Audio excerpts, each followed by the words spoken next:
میرے حضور نے ارشاد فرمایا ہر شے کا ایک دل ہوتا ہے اور قرآن مجید کا دل سورہ یاسین ہے۔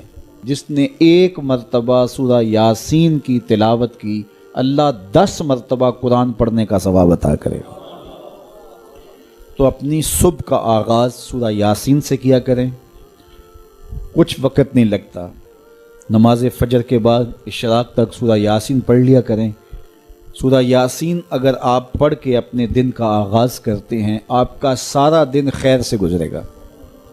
اس دن اگر کاروبار کریں گے تو برکت ہوگی، اس دن کسی کام کو جائیں گے تو رحمت ہوگی، اس دن بہت ساری بیماریوں سے، آفات و بلیات ارضیہ و سماویہ سے، دشمنوں کے حسد سے، مبغضین کے بغض سے بچے رہیں گے، لوگوں کے شر سے، حادثات سے محفوظ رہیں گے۔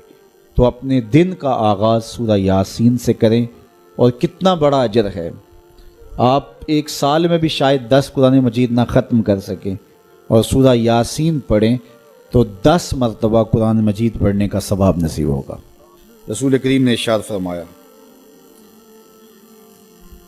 اِنَّ سورۃً فی القرآن 30 آیہ، قرآن مجید میں ایک سورت ہے جس کی 30 آیات ہیں۔ اگر کوئی شخص اس کی تلاوت کرتا ہے تو وہ سورت پڑھنے والے کی شفاعت کرتی ہے، اور اتنی بار شفاعت کرتی ہے کہ اس کو بخشوا کے چھوڑتی ہے۔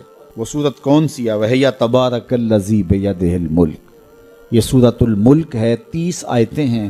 جو شخص اس کی تلاوت کرے یہ اتنی بار سفارش اللہ کی بارگاہ میں کرتی ہے کہ اپنے پڑھنے والے کو بخشوا کے چھوڑتی ہے۔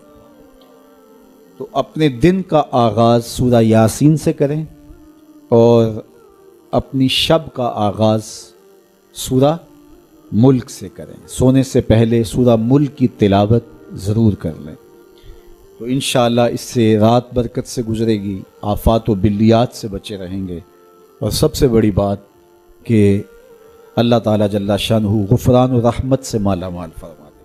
حضرت شداد بن اوس رضی اللہ تعالیٰ عنہ فرماتے ہیں کہ ہم حضور کی خدمت میں بیٹھے ہوئے تھے، فقال، تو آقا کریم علیہ السلام نے بیٹھے بیٹھے ارشاد فرمایا تمہارے اندر کوئی اجنبی شخص تو نہیں؟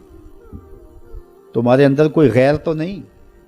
خاص ہی ہو نا، یہ نہیں کوئی اہل کتاب سے تو نہیں؟ میں نے کہا حضور کوئی نہیں، سارے اپنے ہی ہیں۔ تو آقا کریم علیہ السلام نے فرمایا اچھا دروازے کو کنڈی لگا دو، پھر فرمایا ہاتھ کھڑے کرو اور کہو لا الہ الا اللہ۔ سارے اپنے ہو؟ سارے اپنے ہیں، کوئی غیر تو نہیں؟ نہیں۔ کنڈی لگا دو، لگ گئی کنڈی۔ کب ہاتھ کھڑے کرو اور کہو لا الہ الا اللہ۔ اب اگلی بات سنو، اللہ کے محبوب نے فرمایا الحمدللہ، تمام خوبیاں اللہ کے لیے۔ اے اللہ تیری تعریفیں ہیں، تو نے مجھے حق کے ساتھ اس کلمے کے ساتھ مبعوث کیا، تو نے وعدہ کیا ہے، مجھے حکم دیا اس کلمے کی تبلیغ کا، اس کے پیغام کی نشر و توزیع کا، اس کلمے کے نور کو ایک ایک سینے میں اتارنے کا۔ مالک میں نے وہ اتارا اور میں نے اس پیغام کو پہنچایا۔ مالک پھر تو نے اس کلمے کے حاملین کے لیے جنت کا وعدہ بھی کیا ہے، اور تو وعدے بھی سچے کرتا ہے، تیرا وعدہ جھوٹا نہیں ہوتا، تو وعدے پورے کرتا ہے۔ اللہ اکبر، یہ حضور نے ارشاد فرمایا۔ ثم قال، پھر اللہ کے محبوب نے فرمایا بشارت ہو، اللہ نے تمہیں معاف کر دیا، اللہ نے تمہاری خطائیں معاف کر دی، اللہ نے تمہارے گناہ بخش دیے۔ تو صحابہ کو اللہ کے محبوب نے بشارت دی۔ ایک اور روایت سنی حضرت ابو ہریرہ رضی اللہ تعالیٰ عنہ سے، جس نے ایک دن میں 100 مرتبہ سبحان اللہ و بحمدہ پڑھا۔ کتنی مرتبہ؟ 100 مرتبہ۔ کیا پڑھا؟ سبحان اللہ و بحمدہ۔ فرمایا کہ اس کے گناہ سمندر کی جھاگ کے برابر بھی ہوں تو اللہ معاف فرما دے گا۔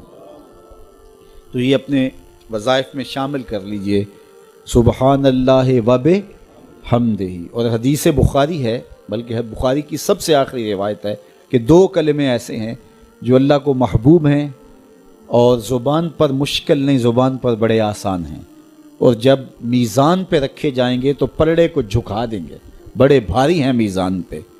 وہ 2 کلمے یہی ہیں، سبحان اللہ و بحمدہ، سبحان اللہ العظیم۔